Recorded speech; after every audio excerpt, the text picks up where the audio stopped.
enjoying their private property rights. So the code compliance staff, Diane Harvey in particular, brought to my attention that there are people that are quite uncomfortable with what is occurring in terms of erosion at the bank, at the edge of the lake, as a result of the use of a boat that creates wave. And I'll ask, is Diane with us today? I am. So Diane, the issue that I want to share with the commissioners is there's clearly a need for us to address this. I've received, and believe the other two commissioners have received, email with a large number of people that are concerned about what is occurring in terms of erosion, their ability to enjoy the lake because the waves are there, the children can't, and the impact of the waves on their docks and their property. Here's the issue for the commissioners. This is a new issue, and Diane has shared where we are with regard to the status of any regulations, but I bring to the commissioners' attention that the approach I wanted to take with Diane was to first make this very visible from the public perspective, and then second, have conversation with the commissioners about what shall we do. It may involve an ordinance, and what is going to be a challenge for us is that there is not a body of law, or there are not rules that specifically address this. So Diane, that's my non-legal interpretation. I wonder if you would be kind enough to share the research you have done on existing regulations that would deal with this. Okay. I'm getting a lot of feedback. Can you hear me? Because I'm back. I've got you. Okay. So I think it's important for us to look at a couple of things before we talk about what other counties have done. And I'm getting a lot of feedback. I can't. Can people please mute? Does she have her computer volume on? No. No, my computer is not on.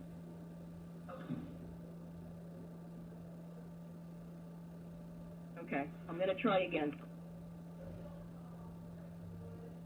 Okay.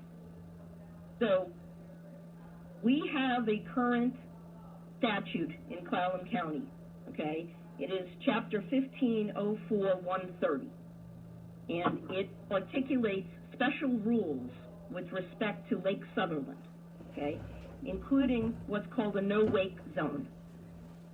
And under that provision, right now, our no-wake zone is 6 miles per hour speed limit and buoys of 100 feet. So 100 feet from the shoreline. Okay? That's what we have right now currently under our code. Now, what you have to understand is what these boats are. Okay? And the reason why we've got 49 individuals, property owners and people who recreate on Lake Sutherland, coming forward to raise safety issues, shoreline erosion issues, and property damage concerns is because these aren't just motorized boats, okay? These boats are designed to create large, high-energy waves. That's what their design is for. Now, these are typically 24 to 26 feet in length boats, and they are designed to displace a large amount of water using a ballast system. We're talking about 1,000 to 5,000 pounds of water that's taken into the boat and then released by pumps to create large waves. Now, why are people doing this? Well, there are two new sports that are very popular now. It's called wakeboarding, which is undertaken at speeds between 15 and 23 miles per hour, and then there's a tow rope of approximately 65 to 85 feet in length used to tow the wakeboarder. The other sport is called wake surfing, and it's typically conducted at speeds of 8 to 13 miles per hour, and the rider is not connected. Basically, they just surf the waves behind that's created by the boat, okay? So I think it's important that you understand that, because that leads to what is going on in Lake Sutherland. And I have spoken to many, many residents of Lake Sutherland, some long-term residents of Lake Sutherland, and this is what they are saying to me, okay? These waves that are being created right now are strong enough to knock a small child off of a floating dock, okay? To knock a small child off of a floating dock into potentially a bulkhead or basically slamming them back into the floating dock. She's saying That a has small child happened can fall in off Lake a Sutherland, floating dock with these according waves. to residents that I have spoken to.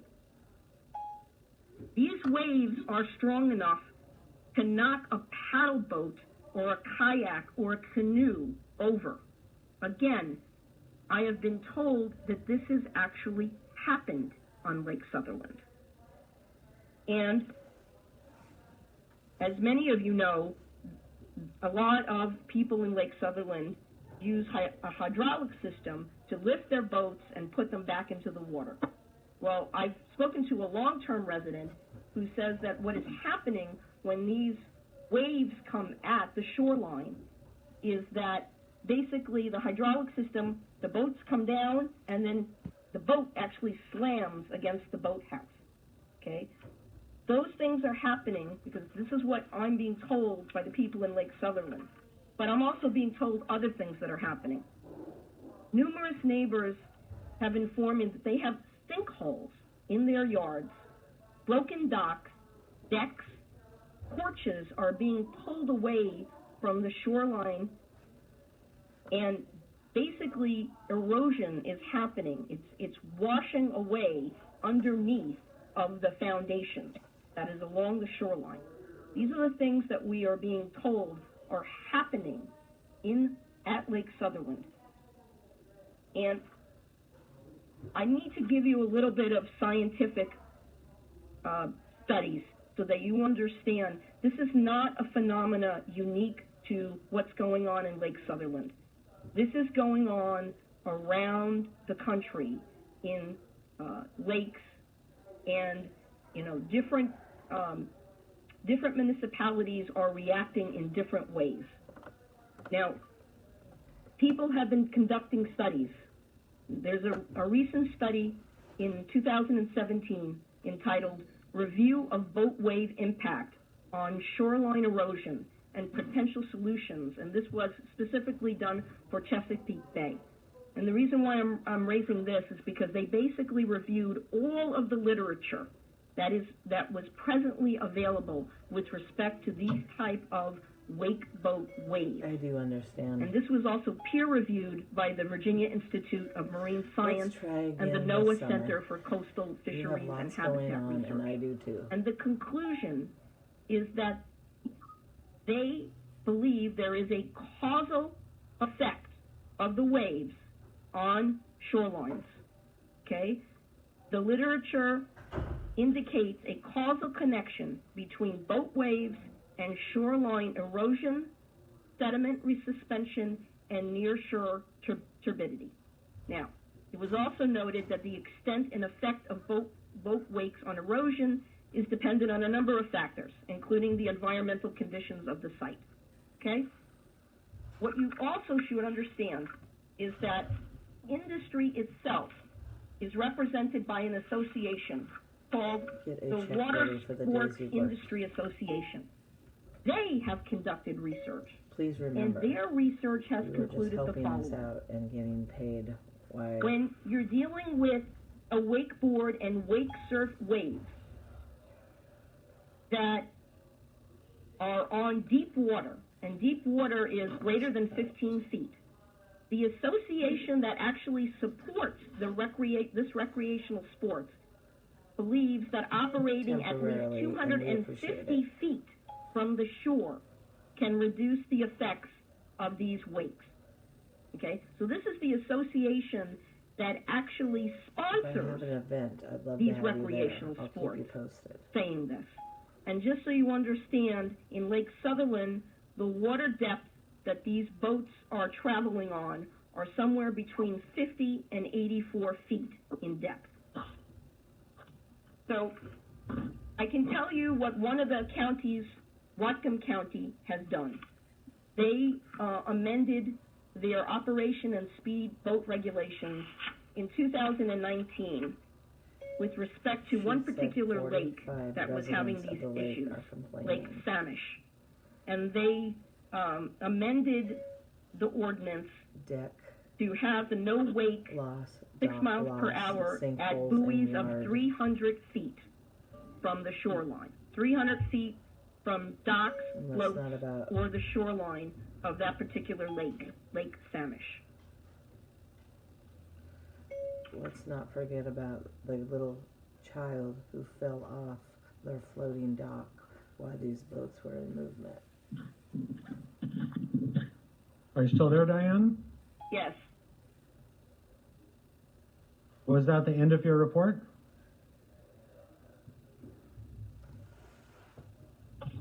So I want to just say a couple of things. The current ordinance that we have is enforced by the sheriff's office. And so right now there are buoys existing right at Lake Sutherland. And so if the board was to decide to change the distance of the buoys are there, and then they would be able to be moved. The other thing that you have to understand presently at Lake Sutherland is there are presently no signs at the public access dock, which is owned by DFW. There are no signs with respect to how boaters should be operating their boats. There's no signs right now with respect to things like invasive species. Boats are supposed to be cleaned so that we don't have invasive species like milfoil in the lake. And so right now, my understanding is that we are going to get certain signs posted. But the wakeboard effect, that's not, it's not a sign, okay? It's not an issue of people just doing the right thing. I don't believe that the people who are doing these wake boats understand what is actually going on with respect to the shoreline. I don't believe that that's, you know, in their hearts. I don't believe that that's what they're thinking, okay? They're just trying to have a good time. But it does not look like the 100-foot buoy is sufficient for these type of new technology boats.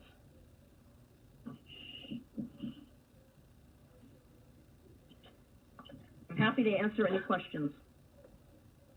Hey, Diane. My name's David Melnick. Say, David, I just Mr. wanted to Melnick. let you know that I spoke with the Sheriff's Department this morning about possibly starting to maybe get a handful of people together to start making some new buoys and placing them around the lake. Maybe if we could get, you know, maybe a handful of people together to donate some money to buy I know how to make them. It's just an 8-inch pipe with some concrete and some foam. And then if the Sheriff's Department could get on board with maybe getting a couple deputies to go out and place them, and we can do, you know, maybe meet in the middle at 150 or 200 feet offshore. Mr. Melnick, Mr. Yeah. Melnick, excuse me. I'm sorry, today is not an opportunity for public questions and answers She with asked the public. for questions. I know, and I'm sorry. It can be a little bit confusing. Today at our work session, the opportunity is for questions from the commissioners primarily, and conversation amongst commissioners and staff. For all of the members of the public who are joining us, if you would like to make a comment or let us know how you feel, then it would be most appropriate to send us that comment in writing or to attend any one of our meetings on Tuesday where there's a public comment period that's most appropriate for us to listen to comment. So thank you, and I apologize. I know it can be a little bit confusing. But the work session is an unwieldy opportunity for engaging the public in a meaningful way. Sheriff Benedict, I'm wondering if you have any thoughts that you'd like to share or any experiences from an enforcement perspective. Well, I'm caught a little unawares here. I saw this agenda item on the schedule this morning. I don't have an answer. I'm going to have to get with my Marine Patrol unit and elicit some feedback. I would have preferred that maybe someone get a hold of us last week. I have to accept what Ms. Harvey says on face value. It sounds like there is a problem. I do know from my own experience that going back almost, I used to make those late buoys, and in general we enforce them voluntarily on occasions, but the no-wake buoys are difficult to keep in place. We anchor them, and the deeper the water they're in, the more likely. So, sorry that's not a very satisfactory answer, but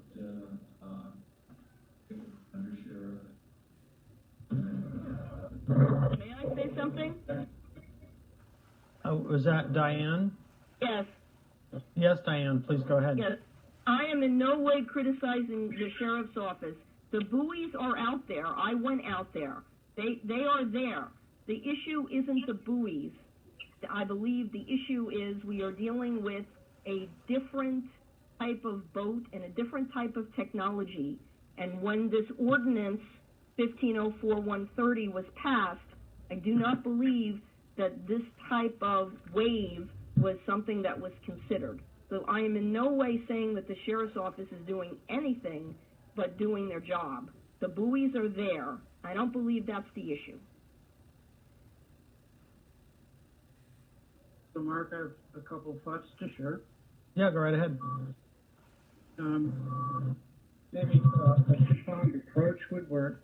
The first deals with information, specifically signage, that brings to the attention of anybody coming to the lake that there is an impact if they decide that they want to enjoy the lake for wakeboarding.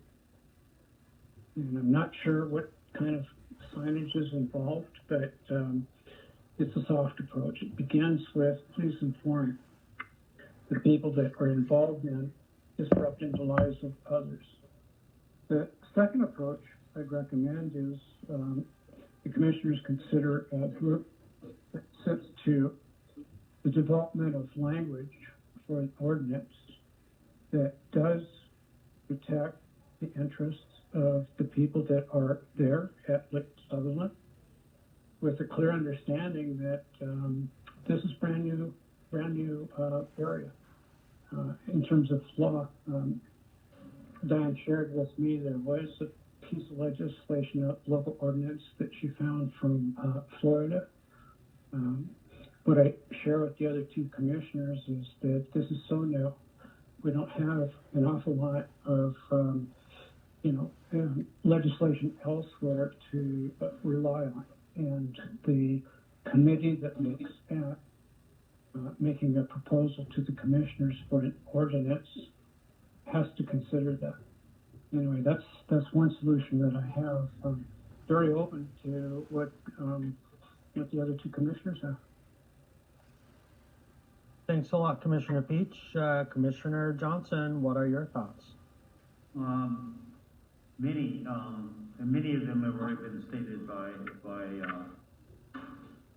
a multitude of individuals, as well as the emails we have, as well as receiving a phone call last night about this subject. So, it's obviously a hot button for many folks. First of all, my understanding universally, the wake the boat creates is the responsibility of the boat owner. And there's no doubt there's been damage to, if you look around the lake, there's damage that's occurring through the shoreline and many other things. The other thing I've got to tell you, just having been out there one time, Diane was talking about wakeboarding, wake surfing. I've got to tell you, I watched jet skis go sailing up over the wakes because that's a fun thing to do, right? So obviously people are having a good time, but there are other issues because it's causing damage. So the issue of signage that Bill mentioned needs to be in place. I think that's absolutely certain. I don't think that should be an issue with anyone. Number two, the issue of boys and where they are, I don't know. I would have to have someone, I heard what Diane said Whatcom County did, but we need to have boys in place and they need to be far off enough to take care of that issue, if in fact it can be taken care of. If it can't, then that's a whole different issue. So, those are my quick thoughts. And finally, it's a concern of many of the owners out there, I can tell you. One thing I will add, just knowing the geography of Lake Sutherland, moving the buoys out to 300 feet would, because it's a fairly small lake, it would restrict a lot of the activity. And one of the problems we've had there is that it's